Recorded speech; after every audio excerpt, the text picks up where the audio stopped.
आज़ादी के 75 वर्ष के हम उत्सव मनाते हैं, कहते हैं कि सबको समानता मिला। समानता यही है क्या? नहीं, देखिए, ये सरासर समानता नहीं है, ये बेईमानी है। एक ऐसा नियम है जो पूरी दुनिया में लागू होता है कि कोई भी व्यक्ति अपनी भलाई के लिए या अपनी बुराई के लिए फैसला करने के लिए जज खुद नहीं बन सकता। लेकिन हमारे मेंबर ऑफ पार्लियामेंट्स, हमारे एमएलएज, हमारे कॉरपोरेटर्स अपनी सैलरी, अपनी सुविधाएं बनाने के लिए खुद ही वोट करते हैं।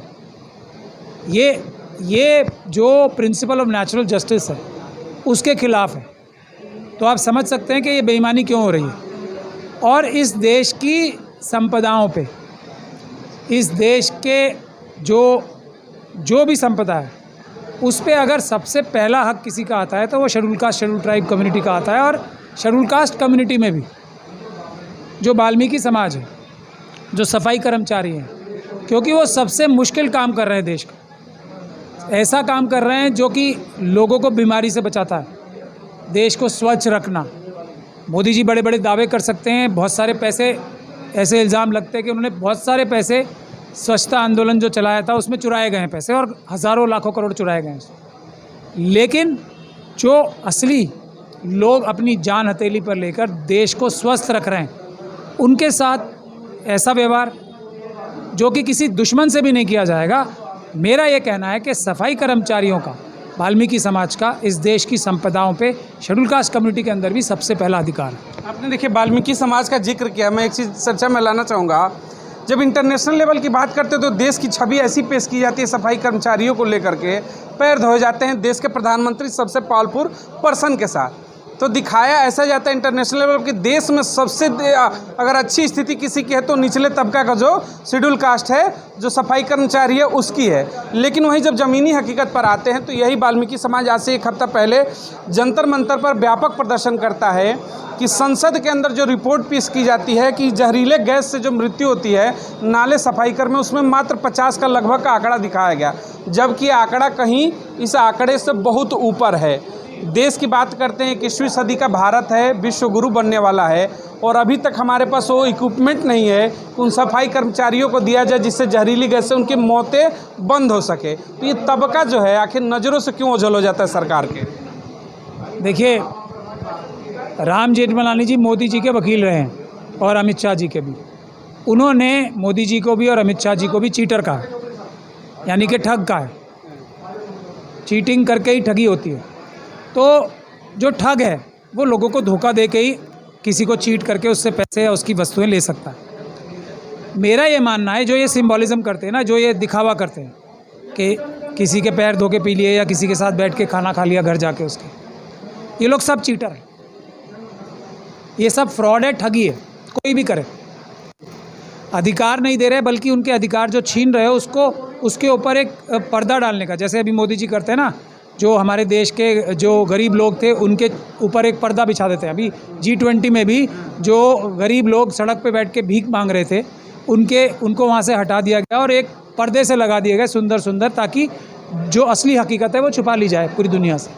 ये वो काम है, ये फ्रॉड है, ये चीटिंग है और ये अपराध है। ऐसा नहीं करना चाहिए। जो भी ये करता है, चाहे वो कोई भी पार्टी का हो, कोई भी नेता हो, जो ये काम करता है वो सबसे बड़ा अपराधी है उन लोगों का जिनके साथ अन्याय होता है। देखिए 2024 इलेक्शन आने वाला है बहुत जल्द, 6 महीने बाद लगभग उसकी घोषणाएं होंगी। देखिए एक चीज़ पर मैं ये चर्चा करता हूँ कि अभी जब चुनाव आएंगे तमाम पॉलिटिकल पार्टी, आपने कहा कांग्रेस और बीजेपी और नथिंग मैटर, जो भी पॉलिटिकल पार्टी हैं, पॉलिटिकल टूरिज्म जो है मूव करेगा फिर उन्हीं दलित घरों में, फिर उनके चूल्हे में खाने बनेंगे, वहीं नीचे बैठकर खाना खाएंगे। तो क्या देश का जो दलित समाज है सिर्फ और सिर्फ जो पॉलिटिकल टूरिज्म है उसके लिए बना है क्या, कि चुनाव के समय में जाएंगे, खाना खाएंगे, चेहरा दिखाएंगे, चले आएंगे, लेकिन आज़ादी के इतने वर्षों बाद भी जब निचले स्तर पर जाएंगे तो वो उसी पायदान पर हैं जो शायद गुलामी के दौर में थे। शायद अब तो उससे भी बदतर स्थिति भी कहीं कहीं है। इस पर क्या कहेंगे आप? देखिए, ये पहले तो इसको पॉलिटिकल टूरिज्म कहना ही मेरे ख्याल से आप बहुत ही सभ्रांत भाषा का और मेरे ख्याल से अनुचित भाषा का प्रयोग कर रहे हैं। ये ठगी है, ये ठगी है, प्योर ठगी है, इसके अलावा कुछ नहीं है। ये फ्रॉड है, चीटिंग है और अपराध है। और उन लोगों के साथ अपराध है जो देश की संपदाओं पे जिनका हक सबसे पहला है। तो जो लोग इतने बड़े ठग और चीटर हैं उनको देश का नेतृत्व नहीं करना चाहिए। उनको जाके कुछ जो उनके अधिकार है, कोई किसी को, मोदी जी किसी को कुछ दे नहीं रहे हैं। कोई चीफ मिनिस्टर कांग्रेस का हो या किसी भी पार्टी का हो, कोई किसी को दे नहीं रहा है। वो नौकर होते हैं चीफ मिनिस्टर। वो सिर्फ जो उनका ही संपदा है, जो उनकी ही प्रॉपर्टी है, वो सही से मैनेज करके उनको उनकी प्रॉपर्टी दे रहे हैं। किसी सफाई कर्मचारी को या किसी भी कर्मचारी को कोई भी नेता कुछ नहीं देता, कोई भी सरकार कुछ नहीं देती है। सरकार तो उनकी नौकर होती है, उनका अपना ही तो पैसा है, उनकी अपनी संपदाएं हैं।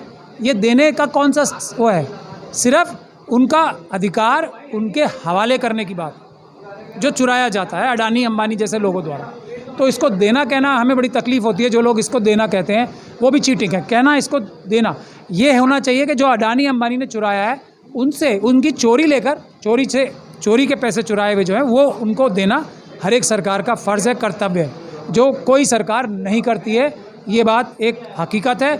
और जो SC ST OBC और माइनॉरिटी समाज है उसको जागना पड़ेगा। नेताओं को उनकी जगह यानी कि नौकर बना के रखना बहुत ज़रूरी है। जब तक ये नहीं होगा हमारे देश में न्याय नहीं हो पाएगा। आपने कहा नौकर बनाकर रखना ज़रूरी है। वरिष्ठ वकील हैं, मैं ये थोड़ा एक लीगल पॉइंट आपसे जानना चाहूँगा। देखिए, देश की संसद हो या फिर राज्यों की विधानसभाएं हों, जब माननीय होते, मैं दिल्ली का भी एग्जांपल लूँगा, 60,000 की सैलरी लगभग 2 लाख रुपए के करीब में पहुंच जाती है। माननीय सांसद की सैलरी लगभग 2.5 लाख रुपए की पहुंच जाती है। जब भी सैलरी बढ़ानी होती है माननीय को साइलेंट मोड से बजट पास हो जाते हैं। लेकिन जब बात आती है वही सफाई कर्मचारी हो या फिर किसी भी विभाग का जो कर्मचारी हो, उसको पैसे देने की बात आती है तो पैसा नहीं होता है। तो क्या कानून में ऐसा कोई प्रावधान है कि इनकी सैलरी के ऊपर भी अंकुश लगाया जा सके, या फिर ये फ्री हैं, जितना चाहे लूट सकते हैं? ये तो चोरी है। मैंने आपको कहा ना, नौकर जब मालिक बन बैठेगा और मालिक नौकरों को नौकरों की जगह रखना नहीं सीखेंगे तो ये तो हो गई, और वही हो रहा है। ये चोरी कर रहे हैं सारे नौकर मिलके, जो अपनी तनख्वाहें बना रहे हैं, बढ़ा रहे हैं। और जो लोगों की तनख्वाहें, मतलब एक MP MLA क्या काम करता होगा एक सफाई कर्मचारी का अगर मुकाबला किया जाए? मुझे नहीं लगता कि 5% भी मेहनत करता होगा। कोई भी MP, कोई प्रधानमंत्री, कोई भी मिनिस्टर एक सफाई कर्मचारी के 5% से ज़्यादा मेहनत नहीं करता है, ना उससे कोई प्रोडक्टिव काम करता है। ये मैं पूरी जिम्मेदारी के साथ कह रहा हूँ। किसी को अगर इस पर मुझसे बहस करनी है तो आके कर ले। तो जो इतना ज़्यादा 20 गुना ज़्यादा काम कर रहे हैं, उनका हक उनसे चुरा के अडानी अंबानी को और स्वयं को दे लेना, इससे बड़ी चोरी कोई हो सकती है? इससे बड़ी डकैती कोई हो सकती है? तो ये डकैती और चोरी है। इसके अलावा इसको कुछ भी कहना अनुचित है। इसीलिए देश की जनता को, जो देश की मालिक है, उठ के खड़े होना पड़ेगा। और जो प्रधानमंत्री हों, चाहे वो किसी भी पार्टी के नेता हों, जो हमारे आगे जो एप्लीकेशन लगाते हैं ना मैनिफेस्टो के तौर पे जब इलेक्शन से पहले, वो क्या है? एक एप्लीकेशन है नौकरी की दरखास्त, कि मुझे नौकरी दो, मैं आपकी ऐसे सेवा करूँगा।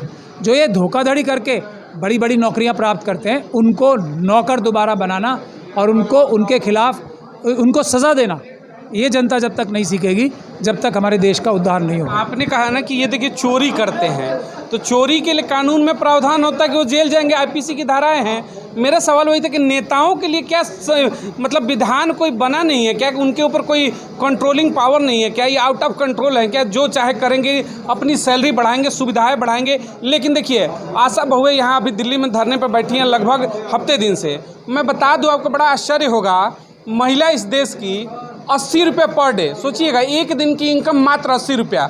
अभी चौकीदार आए थे, जो ग्रामीण चौकीदार होते, यूपी से डबल इंजन की सरकार से लौट कर आए थे, 75 रुपये पर डे की सैलरी पर, 2 सैलरियों पर सोचिएगा, 75 से 80 रुपये पर डे कमाने वाले व्यक्ति महीने का यानी 2500 रुपये, उनमें उनका परिवार चलना चाहिए, वो सब कुछ करे, इनकी 2.5 लाख चाहिए। तो इस पर कोई कानून है क्या? अभी G20 में पूरी दुनिया में सबसे ज़्यादा पैसे खर्च किए गए ना।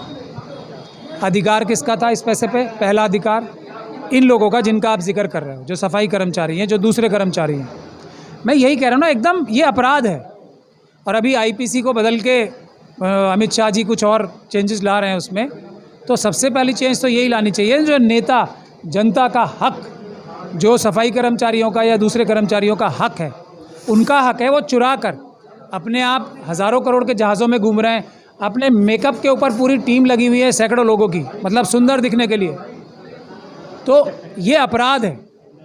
ये जो अपराध है, इसके खिलाफ बेशक कानून में तब्दीली भी आनी चाहिए, लेकिन आज का कानून भी इतना ताकतवर है कि इनके खिलाफ अमानत में खयानत का यानी कि 409 का मुकदमा बन सकता है, क्योंकि अधिकार उनका था ये उसके एक चौकीदार थे, चौकीदार ने चोरी करके किसी और का अधिकार यदि अपने पास रख लिया, ये MP, MLA, corporators, prime minister सब पे लागू होती है बात ये।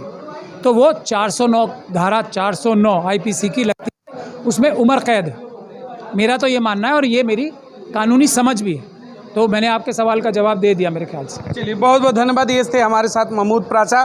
तमाम मुद्दों को लेकर के हम लोगों ने चर्चाएं की।